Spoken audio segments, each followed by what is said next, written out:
चलिए फिर basic structure देखते हैं हम लोग HTML का। दोस्तों पहले मैं नोटपैड खोल लेता हूँ। देखिए यहाँ पे नोटपैड प्लस प्लस मैं ये टेक्स्ट एडिटर यूज करूंगा। अगर आप लोगों को नोटपैड प्लस प्लस डाउनलोड करना है तो कुछ मत करिएगा, डायरेक्ट गूगल में जाइए और यहाँ पे आप नोटपैड प्लस प्लस लिखिए, इंटर मारिए और ये देखिए यहाँ पे वेबसाइट आ गया। इसका डाउनलोड में क्लिक करके ये डाउनलोड ऑप्शन आएगा, यहाँ पे आप क्लिक करेंगे तो देखिए यहाँ पे डाउनलोड होना चालू हो जाएगा। मगर मैं डाउनलोड नहीं करना चाहता हूँ, मेरे पास है।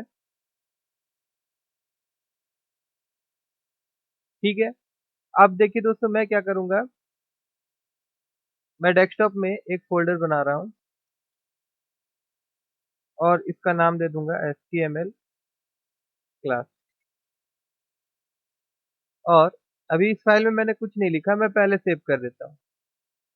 मैं इसको सेव एज में जाता हूँ और ये देखिए HTML क्लास नाम का जो फोल्डर है यहाँ पे डेस्कटॉप में, इसको मैं ओपन करता हूँ और यहाँ पे फाइल का नाम देता हूँ HME होम। मैं फाइल का नाम होम दे रहा हूँ, आप फाइल का नाम कुछ भी दे सकते हैं, लेकिन .html लिखना मत भूलिएगा। उसके बाद सेव में आप क्लिक कर दीजिए। ठीक है, सबसे पहले यहाँ पे हम लोग लिखेंगे डॉक टाइप HTML। इससे क्या होता है दोस्तों, ये वर्जन डिक्लेयर कर रहा है, जैसे कि हम लोग जो वर्जन सीख रहे हैं वो HTML5 है। ठीक है, उसके बाद HTML लिखना पड़ता है। अब इससे क्या हो रहा है कि अभी ये HTML लिखे यहाँ और यहाँ पे हम लोग HTML को क्लोज कर दिए। दैट मीन्स अब ये ब्राउजर को क्या समझाएगा कि इसके अंदर में यहाँ पे जितना भी आएगा HTML जो है उसका डॉक्यूमेंट है, ये यहाँ से शुरू हो रहा है और यहाँ पे खत्म हो रहा है। फिर इसके अंदर में हम लोग लिखते हैं हेड और यहाँ पे हेड को क्लोज कर देते हैं। उसके बाद आता है बॉडी और उसके बाद फिर हम लोग बॉडी को क्लोज कर देते हैं। ठीक है,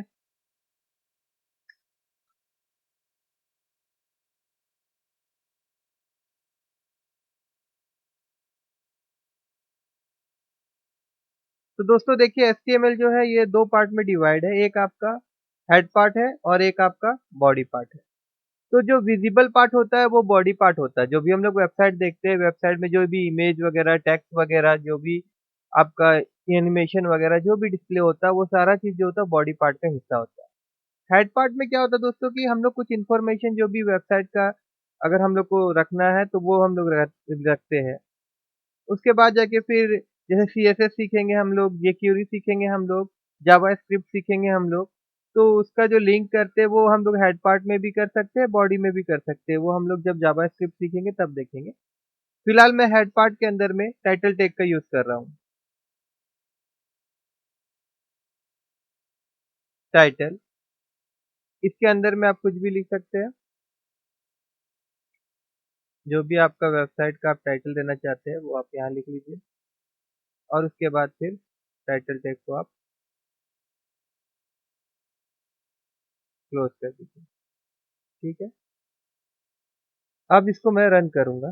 देखिए नोटपैड प्लस प्लस में बेनिफिट क्या है कि आप यहाँ पे रन में जाइएगा और जो भी ब्राउजर आपके सिस्टम में है और आप जिसमें आप खोलना चाहते हैं वहाँ पे लॉन्च इन, जैसे मैं क्रोमो में खोलना चाहता हूँ तो मैं लॉन्च इन क्रोमो में क्लिक कर दूंगा तो ये खुला।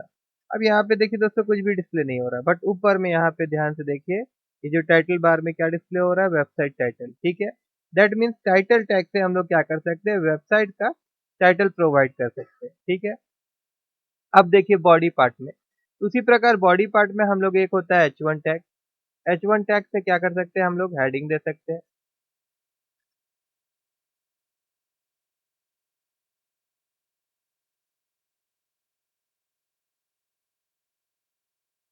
ठीक है, इसको फिर से सेव करना पड़ेगा और फिर से ब्राउजर में जाके इसको रिफ्रेश करिए, देखिए यहाँ पे आ गया। उसी तरह से दोस्तों पैराग्राफ टैग आता है, P टैग।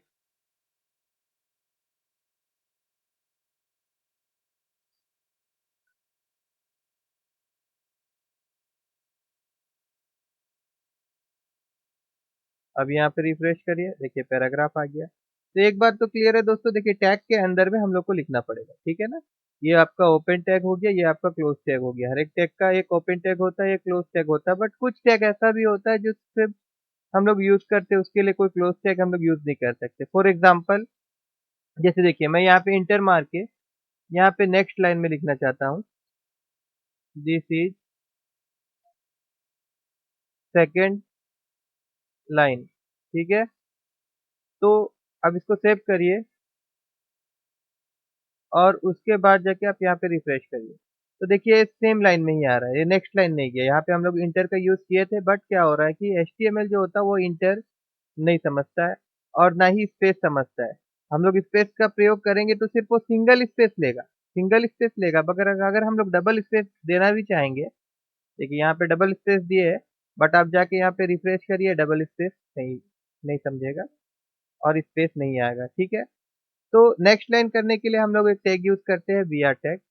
यहाँ पे बीआर लिखे, सेव किए और उसके बाद यहाँ रिफ्रेश करिए, देखिए नीचे आ गया। तो ये बीआर को फुल फॉर्म होता है, मतलब बोलते हैं हम लोग लाइन ब्रेक टैग, ठीक है ना? उसी प्रकार से दोस्तों इंटर और स्पेस फॉलो अगर करवाना है आपको तो उसके लिए भी एक टैग आता है, पीआरई टैग। पीआरई टैग आप लिखिए और इसके अंदर में आप this tag follow enter as well as space, ठीक है? जैसे देखिए मैं यहाँ पे इसको इंटर मारा, उसके बाद मैं यहाँ पे स्पेस दे रहा हूँ, फिर मैं इसको इंटर मार रहा हूँ, फिर मैं यहाँ पे स्पेस दे रहा हूँ। अब मैं इसको सेव करूँगा।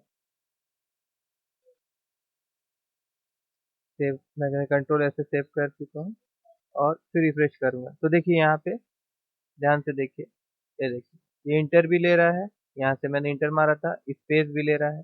तो पीआरई टैग का यूज़ हम लोग कर सकते हैं अगर हम लोग को एज़ इट इज़ अगर वहाँ पे हम लोग को डिस्प्ले करवाना है। ठीक है दोस्तों? उसी प्रकार एट्रीब्यूट्स आता है, ये जो हो गया बॉडी, आपका हेड, टाइटल, ये सारा चीज़ को हम लोग एलिमेंट बोलेंगे और सारा एलिमेंट जो होता है टैग के अंदर में लिखा जाता है, ठीक है? तो उसी तरह हर एक एलिमेंट का एट्रीब्यूट होता है, जैसे कि मैं यहाँ पे बिज़ी लिखता हूँ और उसके बाद COLOR कलर लिखता हूँ और इक्वल टू मैं यहाँ पे लिख देता हूँ रेड और उसके बाद इसको रिफ्रेश करता हूँ। तो देखिए बैकग्राउंड कलर जो था हमारा रेड हो गया है। तो ये जो बिज़ी है, इसको हम लोग क्या बोलेंगे? इसको हम लोग बोलेंगे एट्रीब्यूट। और हर एक एट्रीब्यूट क्या होता है, एक वैल्यू लेता है। जैसे H1 है, अब इसको मेरे को सेंटर करना है, तो यहाँ पे क्या करेंगे हम लोग, एक आता है अलाइन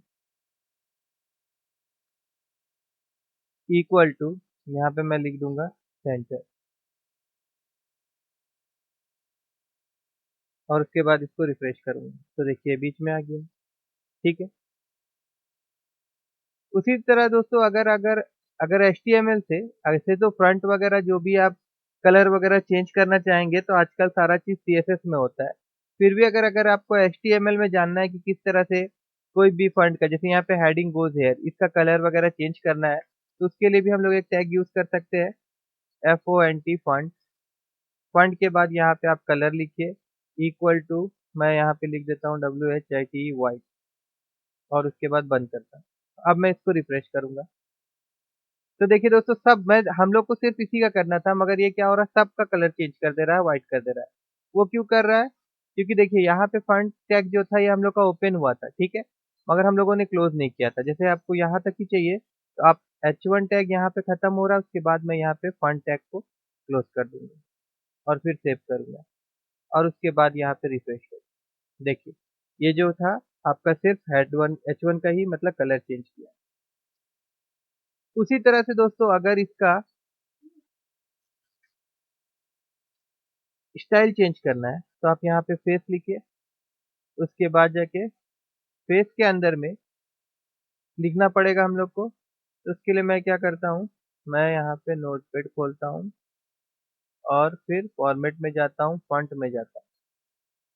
तो देखिए यहाँ पे बहुत सारा फॉन्ट होता है, जैसे कॉपर ब्लैक होता है, मैं इसको यहाँ से कॉपी कर लेता हूँ और फिर यहाँ पे पेस्ट कर देता हूँ, ठीक है? अब इसको आप जाइए और यहाँ पे सेव करिए और रिफ्रेश करके देखिए, तो देखिए इसका जो स्टाइल है, फॉन्ट का स्टाइल वो भी चेंज हो गया, ठीक है? उसी प्रकार से दोस्तों साइज वगैरह जो चेंज करना रहेगा हम लोग को, उसके लिए हम लोग को यहाँ पे लिखना पड़ेगा साइज इक्वल टू, मैं 35 पिक्सल कर दे रहा हूँ, काफ़ी बड़ा हो जाएगा। इसको रिफ्रेश करिए और यहाँ क्लिक करिए, देखिए ये इतना बड़ा हो जाएगा। ठीक है। ठीक है दोस्तों, सबसे पहले आप ये जितना चीज़ मैं आपको बताया हूँ इसको एक बार आप प्रैक्टिस कर लीजिए।